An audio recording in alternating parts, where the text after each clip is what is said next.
Je vous en prie.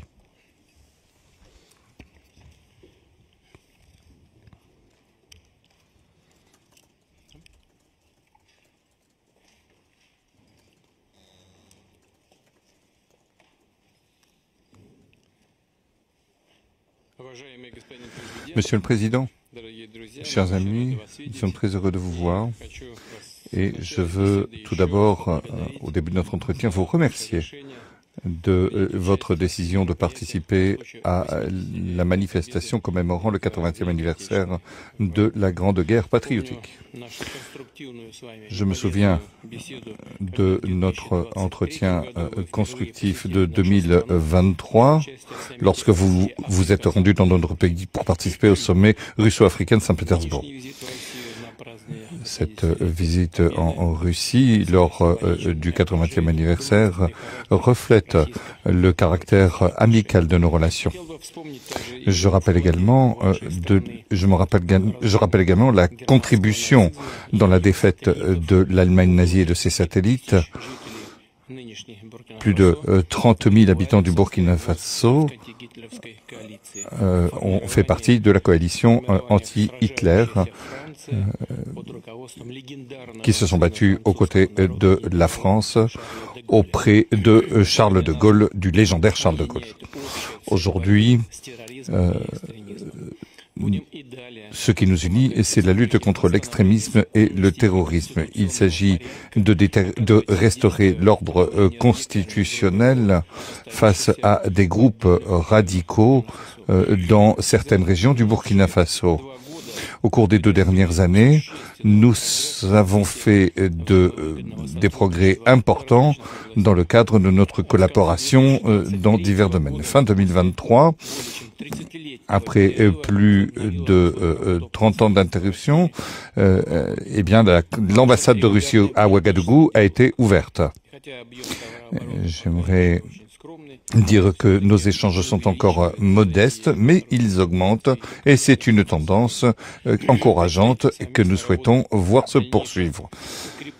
Il s'agit de travailler au renforcement de nos relations économiques et d'échanges commerciaux. Je mentionnerai ce qui a été fait en octobre 2024 au cours des journées économiques du Burkina Faso en Russie. Une délégation a été accueillie avec le Premier ministre.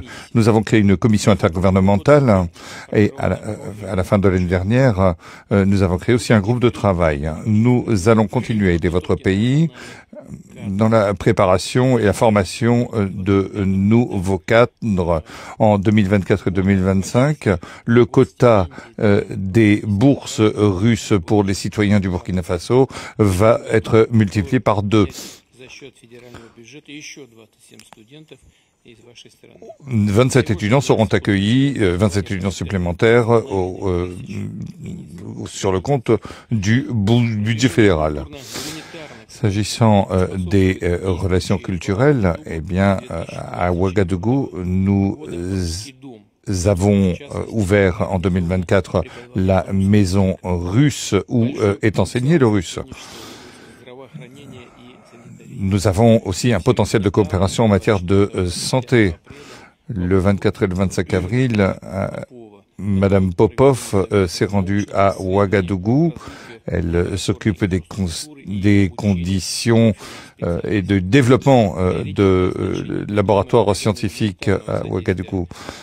Nous souhaitons poursuivre ces efforts. L'année dernière, nous avons livré 25 tonnes de blé et nous souhaitons livrer d'autres denrées alimentaires. Nous enregistrons également une coordination de nos efforts sur la scène internationale avec le Burkina Faso. Nous avons également tenu des consultations avec les pays de la Confédération des pays du Sahel, comme en témoigne l'événement qui s'est déroulé en avril de cette année à Moscou. Je vous remercie de votre attention.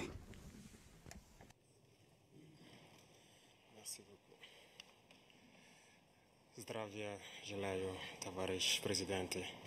Camarade président, J'espère que je prononce bien. C'est un honneur d'être là donc à la célébration du 80e anniversaire de la victoire de la Grande Guerre. Et je tenais donc à vous féliciter et vous remercier donc pour cette invitation qui est un symbole pour nous. Et au cours donc de ma présence ici, je dois avouer que j'ai appris beaucoup de leçons. Cette séance que j'ai pu assister avant le dîner la veille, la séance culturelle, m'a fait comprendre que l'histoire et la culture sont le socle pour bâtir une armée forte et résiliente.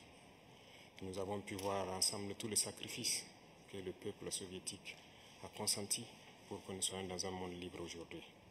Et nous tenons donc à vous dire merci pour cette invitation, parce que ce sont des moments qui nous ont permis aussi de réfléchir à notre situation et de penser à de nouvelles perspectives.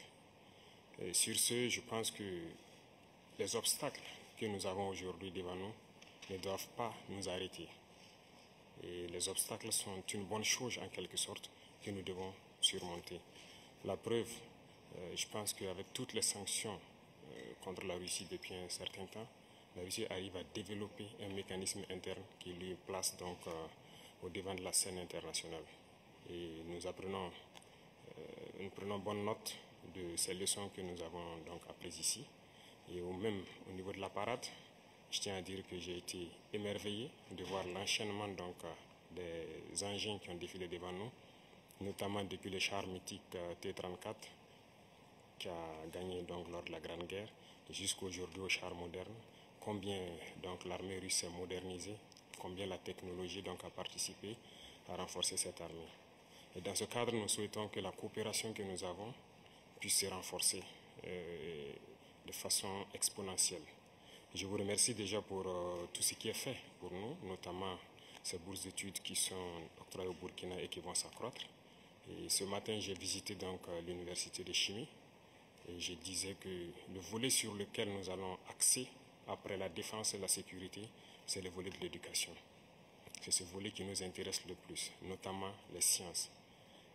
Il faut que la Russie puisse nous aider à former notre jeunesse, notamment dans le domaine des sciences, pour que nous puissions développer chez nous la machinerie, en gros. Que ce soit la machinerie qui va avec l'armée ou la machinerie qui va avec l'industrie.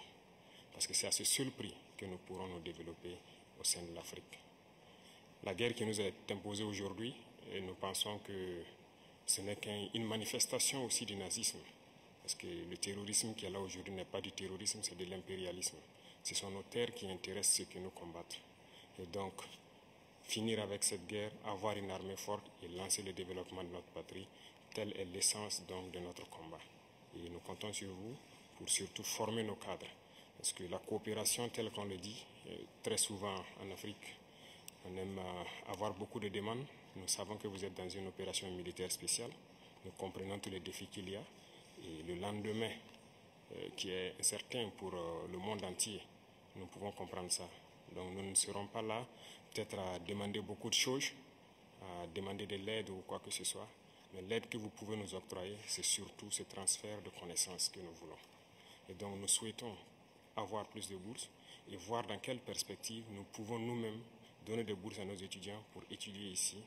Et dans un troisième temps, comment est-ce que les universités ici peuvent se dupliquer au Burkina Faso, notamment celles que j'ai visitées.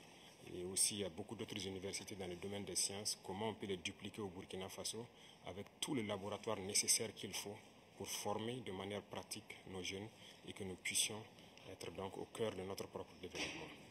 Donc c'est la demande essentielle que nous avons actuellement dans le contexte que nous vivons pour pouvoir transformer tout ce que nous avons sur place, produire beaucoup de choses nous-mêmes et que le Burkina Faso soit un hub où beaucoup de jeunes Africains vont venir et apprendre aussi la science. Parce qu'ici en Russie, vous avez d'éminents scientifiques et il y a eu beaucoup de savants que nous continuons donc d'étudier leurs œuvres. Et je pense que c'est un havre où nous pouvons soutirer la science pour nous développer. L'autre chose, c'est surtout dans le domaine militaire. Nous avons beaucoup de projets avec donc, le ministère de la Défense. Nous souhaitons donc